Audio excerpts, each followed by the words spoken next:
Hey there, this is your pal Pally, and welcome back to Git Er Raid.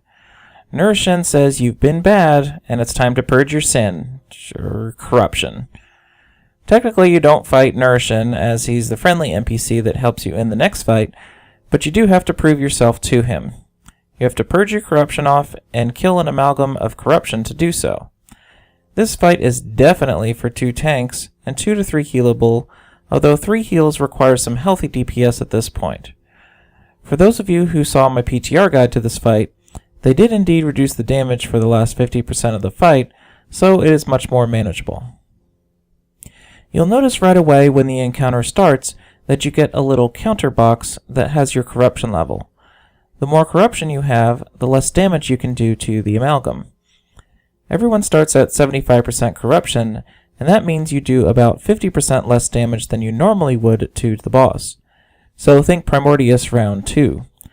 If you purge off your corruption, you do full damage. Healers, if you purge all of your corruption, you get a buff doing extra healing for the rest of the fight, unless you gain corruption some other way. So, obviously the next question is, how do you atone for your dirty sins and purge corruptions off of yourself? Well, there are 2 little light orbs on the side of the room that allow you to take a test that is specific to your role. It basically sends you away from the rest of the raid, and if you're a DPS, you kill stuff. If you're a healer, you heal NPCs that are killing stuff. And if you are a tank, you tank a big dude for a minute and try to survive.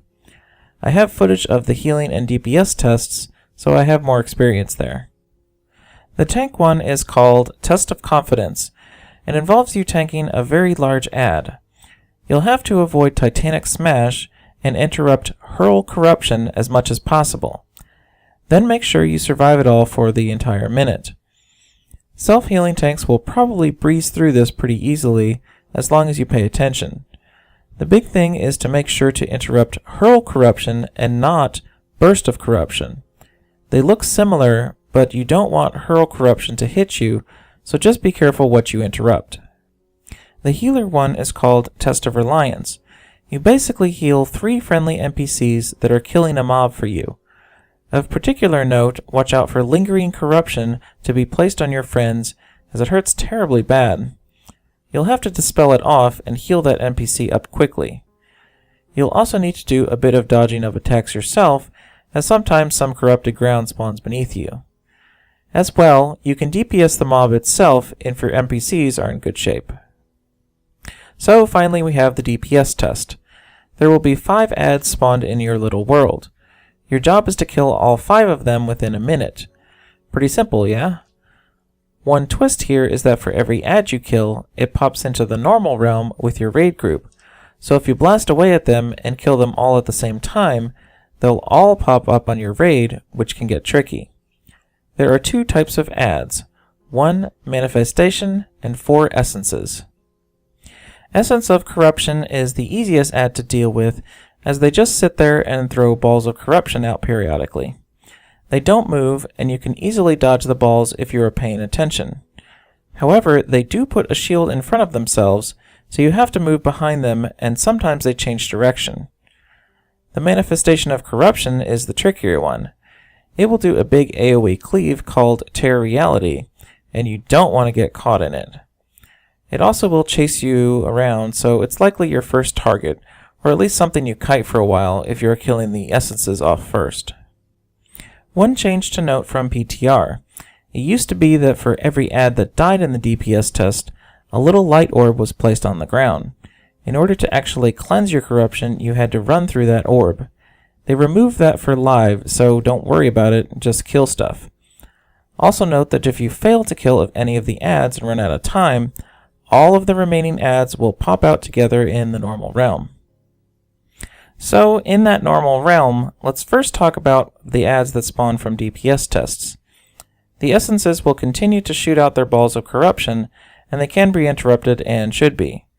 You should also try to stick someone in between the essence and the boss, as every time their cast goes off and hits the boss, it buffs the boss for a little while. The manifestation is the trickier one now. It'll do some AoE damage, and then once it dies, it will leave a black orb. This orb will keep exploding for around 90k to the whole raid, but some brave soul can walk into the orb and soak it. It does no damage to them, but it does give them 25 corruption. Since everyone starts at 75, you'll need to figure out how to handle those orbs. It means that for every DPSer you send into their test, you'll have to figure out who gets that 25 corruption added to them. This starts to get into the strategy of the encounter. We tried many ways on who to send down into their respective tests. We liked the idea of having a tank get cleared pretty early on so that they could soak the pools from manifestations later. It was also good to get healers rotating in to that test so they could get their healing buff. You definitely do not want to send multiple healers or DPS in at the same time. 2 DPS killing adds in their tests will overwhelm the raid very quickly. And the damage the raid is taking from other mechanics in the normal realm is probably not one healable, at least the way they had it scaled currently. In addition, if a tank is doing a test, the burst of corruption going on there actually seems to hit the whole raid. So we settled on sending a heal and DPS first, so the healer would be buffed for a long period of time.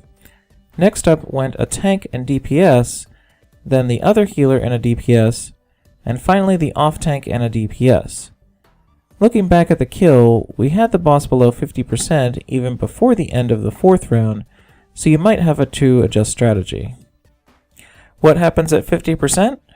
Well, his pulsing ice AoE that is present throughout the whole fight gets stronger and stronger the lower his health is, plus he spawns a manifestation of corruption for every 10% of health he loses after 50%. So you'll have to kill them off, deal with his AoE, and also soak up the corruption that's left behind by the adds. This is just a lust and burn phase. Try to make sure your healers and DPS that got cleansed don't have to soak orbs as much as possible. Healers especially, probably. Tanks should likely take all of the orbs at this point. What else have we missed? Well, the boss will do an ability to make the tanks swap. Pretty standard stuff. Oh yeah! Last thing to watch out for in normal realm would be blind hatred. This is a cutter-like beam that's pretty instant death if you get caught in it. It goes slowly, but realize it can go either direction, so just pay attention. Not sure why this mechanic is so hard, but apparently it is. Swag. So that's pretty much it for this encounter. Try to get your corruption cleanse off with your tests, kill off adds quickly, and avoid blind hatred.